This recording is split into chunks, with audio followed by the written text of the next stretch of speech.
दोस्तों, आप अपने बिजनेस पे वर्क करते टाइम बोलते हैं कि मुझे अपने बिजनेस पे क्लाइंट चाहिए और बहुत सारे कमेंट्स भी हमारे पास आते हैं कि हमारे बिजनेस पे क्लाइंट नहीं आ रहा है, कहाँ से लाएं, क्लाइंट को कैसे एक्वायर किया जाए। इंपॉर्टेंट ये नहीं है कि आपके बिजनेस पे क्लाइंट कब आ रहा है, क्लाइंट तो एक टाइम के बाद आपके पास आ ही जाएगा। इंपॉर्टेंट ये है कि जब आप क्लाइंट के साथ रियल प्रोजेक्ट पे काम करते हैं तो क्लाइंट यहाँ पर आपके साथ बहुत सारे इश्यूज करता है, जैसे कि वो आपके पेमेंट को डिले कर देगा। आप प्लेसमेंट एजेंसी बिजनेस पे काम कर रहा है तो वो कैंडिडेट को अंदर ही अंदर हायर कर लेगा और आप जब उनसे कांटेक्ट करेंगे तो आपको कुछ भी रिस्पांस नहीं देगा। आपको बोलेगा कि हम आपको जितना पेमेंट कर रहे हैं उस पेमेंट के बदले पे आपकी जो सर्विस का क्वालिटी है वो लो लेवल का है, तो हम आपको इतना पेमेंट नहीं कर पाएंगे। इसके अलावा वो बोल सकता है कि आप मुझे एक्स्ट्रा कुछ सर्विस प्रोवाइड करिए और आप वहां पर एक्स्ट्रा सर्विस प्रोवाइड भी करने लग जाते हैं क्योंकि आपका बिजनेस नया है। सिचुएशन ये रहता है कि जब इस टाइप का इश्यूज आपके साथ क्लाइंट करता है तो आप टोटल डीमोटिवेट हो जाते हैं क्योंकि आपका बहुत सारा यहाँ पर टाइम लग जाता है और बहुत सारे एफर्ट्स यहाँ पर आपके लग जाते हैं और ऊपर से जितना भी आपने एफर्ट डाला है उसके बदले में आपको पे आउट जो रहता है वो बहुत ही कम होता है। इससे आपको एक टाइम के बाद लगता है कि मैं ये जो क्लाइंट के साथ वर्क कर रहा हूँ इसके प्रोजेक्ट को मुझे बंद कर देना चाहिए। इस टाइप का सिचुएशन होता है जब आप एक्चुअल पे यहाँ पर रियल प्रोजेक्ट पे काम करेंगे। तो हमारे साथ भी इस टाइप की सिचुएशन हो रहे थे तो हम लोगों ने यहाँ पर एक फिल्टर का प्रोसेस लगा दिया है। जो भी क्लाइंट के साथ हम लोग काम करेंगे उससे हम लोग कुछ क्वेश्चन पूछेंगे, उस क्वेश्चन के बेस पे हम लोग एनालिसिस करेंगे कि भाई ये क्लाइंट हमारे लिए अप्रोप्रिएट है कि नहीं है वर्क करने के लिए। अगर ये क्वेश्चन के अकॉर्डिंग ये क्लाइंट हमको लगता है कि हाँ भाई हम इनके साथ वर्क कर सकते हैं तब हम लोग यहाँ पर रियल प्रोजेक्ट पे इनके साथ वर्क करते हैं। अगर नहीं लगता है तो हम लोग इस क्लाइंट को यहीं पर डिस्क्वालीफाई कर देते हैं और दूसरे क्लाइंट की तरफ मूव कर देते हैं। इससे हमारा प्रॉफिट ये रहता है कि हमारा जो टाइम एफर्ट रहता है वो बच जाता है और जब आप रियल क्लाइंट के साथ वर्क करेंगे तो वो आपके सर्विस की इज्जत भी करेगा और आपका जो पे आउट रहेगा उसको समय पे भी करेगा और जिस हिसाब से आप सर्विस प्रोवाइड कर रहे हैं उस हिसाब से वो आपको पेमेंट भी करेगा। तो यहाँ पर आपको क्वेश्चन पूछना बहुत ही ज्यादा इंपॉर्टेंट है वर्क करने से पहले अपने क्लाइंट के बारे पे। ये वीडियो इसी बारे पे होने वाला है कि आप किस टाइप के क्वेश्चन पूछ सकते हैं अपने क्लाइंट से स्टार्टिंग पे वर्क करने से पहले। हम लोग यहाँ पर दोस्तों 5 पॉइंट पे चीजों को क्लियर करने की कोशिश करेंगे। पहला पॉइंट है 10 क्वेश्चन के बारे पे। मैं आपको कुछ 10 क्वेश्चन बताऊंगा, उस आपको कैसे काम करना है वो भी बताऊंगा जिससे आपको बेस्ट क्लाइंट मिल सके और आपका बिजनेस यहाँ पर सडनली से ग्रो हो सके। 10 क्वेश्चन के बाद मैं आपको एक कॉन्सेप्ट बताऊंगा, वो कॉन्सेप्ट पे काम करेंगे तो और इजी हो जाएगा आपके बिजनेस पे क्लाइंट को लाने के लिए। थर्ड पॉइंट पे रहेगा गेट एक्सेस। एक्चुअल पे दोस्तों यहाँ पर मैं आपको सिर्फ 10 क्वेश्चन का इंट्रो बताऊंगा, लेकिन ये जो 10 क्वेश्चन आपको बताया जा रहा है उसका डिटेल पे आपको चीजें पता होनी चाहिए कि भाई मुझे किस टाइप के क्वेश्चन पूछने हैं। तो मैं यहाँ पर आपको एक फ्री टेम्पलेट भी देने वाला हूँ, उस टेम्पलेट का एक्सेस आपको कैसे मिलेगा वो मैं थर्ड पॉइंट पे आपके साथ क्लियर करूंगा। फोर्थ पॉइंट रहेगा आपके ओपिनियन के बारे पे जो कि बहुत ही ज्यादा इंपॉर्टेंट है। आपका ओपिनियन ये जो क्वेश्चन पूछने का तरीका है उस पर कैसा हो सकता है ये चीज मैं वहां पर आपको छोटा सा इन्फॉर्मेशन दूंगा जो कि आपके लिए बहुत ही ज्यादा इंपॉर्टेंट रहेगा। फोर्थ पॉइंट पे लास्ट पे हमारा एक्शन स्टेप रहेगा जैसा कि ज्यादातर वीडियोस पे हमारा होता है। बहुत ही अच्छा ये वीडियो होने वाला है दोस्तों क्योंकि आप स्ट्रेटेजी समझेंगे कि भाई आप अपने बिजनेस पे कैसे बेस्ट क्लाइंट ला सकते हैं उस चीज के बारे पे। ये पूरे स्ट्रेटेजी को समझने की कोशिश करिए, लास्ट तक बने रहिए दोस्तों इस वीडियो पे क्योंकि इससे आप ही का ही बेनिफिट होने वाला है। बढ़ते हैं हम लोग इस वीडियो पे आगे।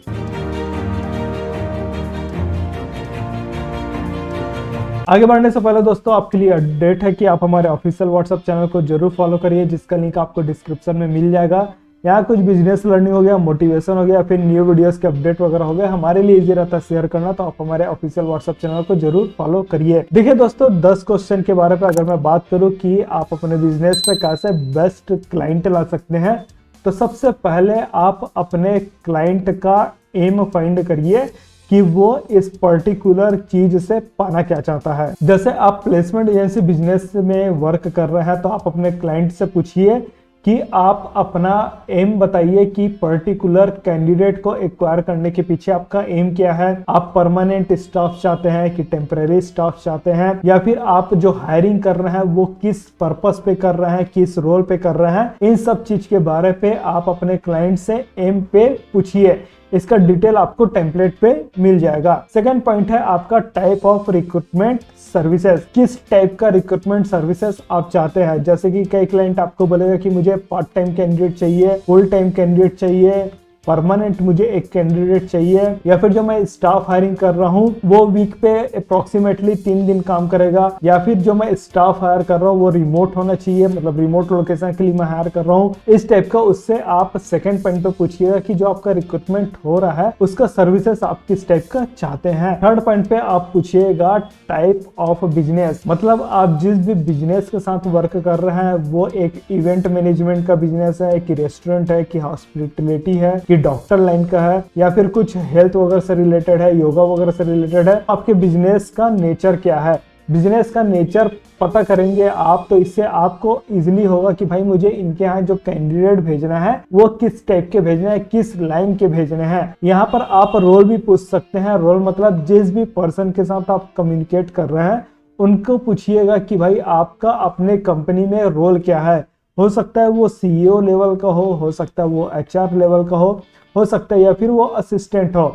अगर आप ऐसे पर्सन के साथ काम कर रहे हैं जो असिस्टेंट है या फिर एडमिन का वहां पर पोस्ट करता है, तो इस टाइप के पर्सन से आप कम्युनिकेट जब करेंगे तो प्रॉब्लम ये होगा, वो अपने सीनियर एचआर से पूछेगा, और वो जब एचआर आपके साथ कम्युनिकेट करेगा तो जो चीजें आपने इस पर्सन को समझाया है वो चीजें फिर आपके यहाँ पर समझाने की जरूरत पड़ेगी।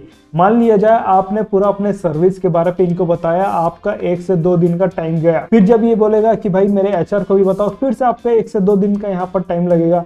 तो इससे आपके यहाँ पर टाइम भी जा रहा है और एफर्ट भी जा रहा है।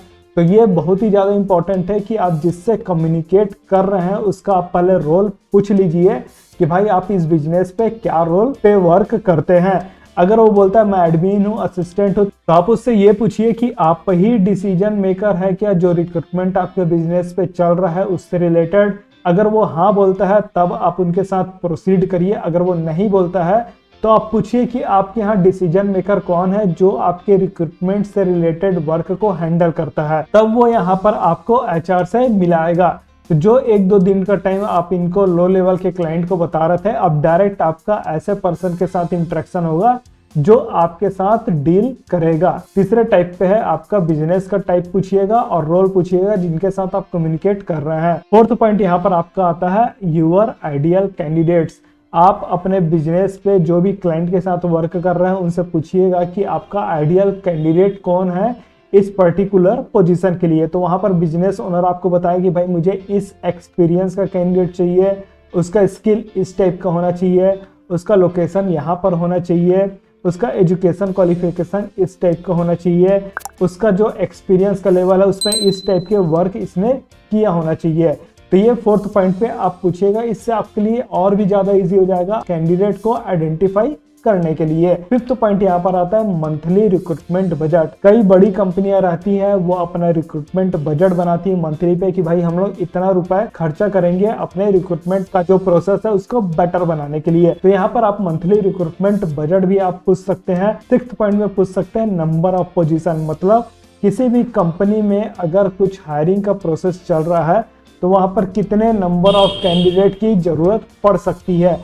ये यहाँ पर अगर आप क्लियर करेंगे तो आपको इजीली तरीके से पता चल जाएगा कि भाई मुझे इस पर्टिकुलर कंपनी को किस टाइप की सर्विस प्रोवाइड करनी है और कितने कैंडिडेट मुझे यहाँ पर भेजने होंगे। सेवंथ पॉइंट यहाँ पर आता है चैलेंजेस इन करेंट प्रोसेस। कई बार जब कंपनी अपने एचआर पे वर्क करती है, न्यू कैंडिडेट को हायर करती है, तो इस सिचुएशन पे उनको बहुत सारे चैलेंजेस होते हैं। चैलेंजेस क्या क्या हो सकते हैं, उनको स्किल कैंडिडेट नहीं मिल सकता है, कैंडिडेट का जो एक्सपीरियंस रहता है वो उनको नहीं मिल सकता है, हो सकता है ये जो एचआर के साथ डील कर रहा है, जो उनके साथ वर्क कर रहा है, इस एचआर का इतना स्किल नहीं होगा कि भाई ये न्यू कैंडिडेट कहाँ से लाए, ऐसा भी सिचुएशन हो सकता है। और जो भी अदर टाइप के चैलेंजेस हो रहे हैं वो एक बार अपने क्लाइंट से जरूर पूछिएगा। वो चैलेंजेस अगर आप उनका सॉल्व कर देते हैं तो यहाँ पर आपका quality of service best level का हो जाएगा। 8th पॉइंट आता है सिस्टम के बारे पे। आप अपने क्लाइंट से पूछिएगा कि आपके हायरिंग प्रोसेस के लिए कुछ सिस्टम अवेलेबल है क्या।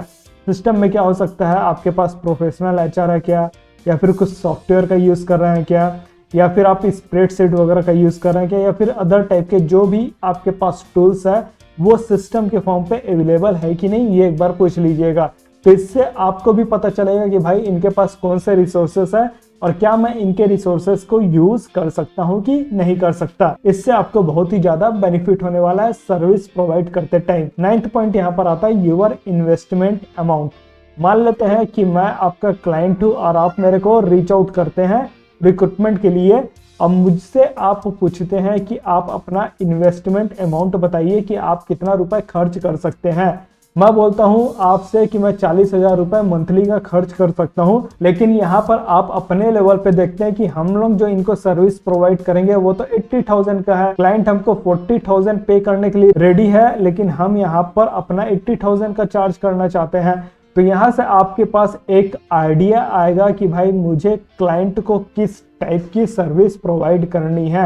आप 80,000 के लिए एग्री कर देते हैं, लेकिन क्लाइंट का बजट ही नहीं है आपको पे करने के लिए। फिर से आपके यहाँ पर टाइम एंड एफर्ट जाएगा और लास्ट पे आपको पे आउट उतना नहीं हो पाएगा, तो आपका कॉन्फिडेंस यहाँ पर डाउन हो जाएगा।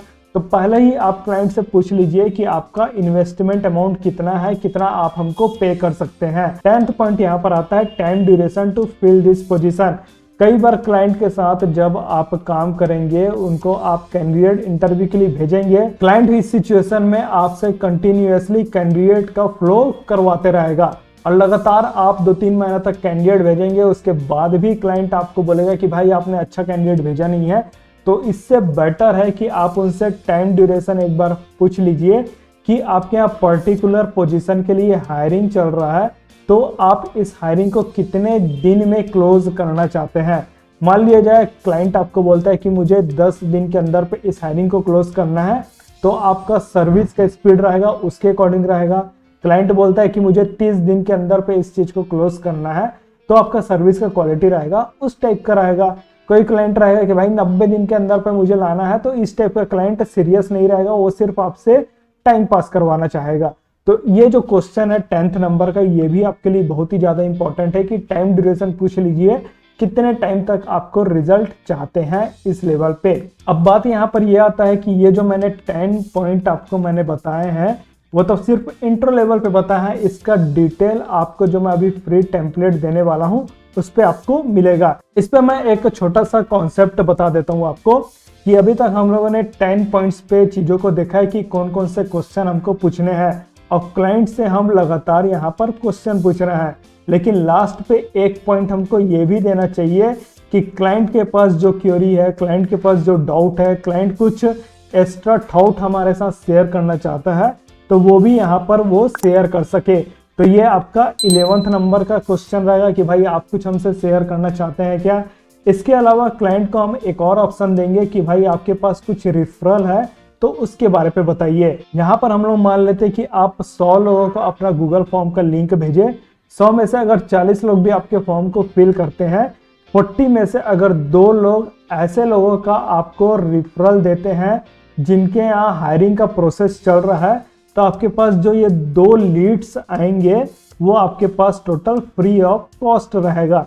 ये लीड्स से आप अपने बिजनेस को अच्छे खासे तरीके से ग्रो कर सकते हैं क्योंकि ये फ्री ऑफ कॉस्ट है। ये जो 2 लीड्स आएगा फिर इनको गूगल फॉर्म फिल करने के लिए भेजिएगा और हो सकता है 2 में से फिर एक आपको कोई एक नया रेफरल दे देगा। तो ये जो रेफरल वाला पॉइंट है वो आपका पॉइंट नंबर 12 होगा। तो ये जो 10 पॉइंट्स जो हम लोगों ने पहले देखे, इसके बाद 11th एंड 12th वाला जो पॉइंट है, ये सभी पॉइंट्स आपको फ्री टेम्पलेट पे मिलेगा, जिसका एक्सेस कैसे लेना है वो मैं आपको भी बताता हूँ। आपको इस वीडियो के डिस्क्रिप्शन पे एक गूगल फॉर्म का लिंक मिलेगा, उस फॉर्म को आप फिल करेंगे। जैसे ही फिल करेंगे आपको एक ईमेल आएगा, उस ईमेल पे ये जो टेम्पलेट है उसका टेम्पलेट का लिंक मिल जाएगा। इसके अलावा और भी अदर्स टेम्पलेट है, वो सब का एक्सेस वहां पर आपको मिल जाएगा। अगर पहले आपने कभी हमारे गूगल फॉर्म को फिल किया है तो आपको हम लोग यहाँ से ईमेल ऑटोमेटिकली भेज देंगे और वहां से आप इस टेम्पलेट का एक्सेस ले सकते हैं।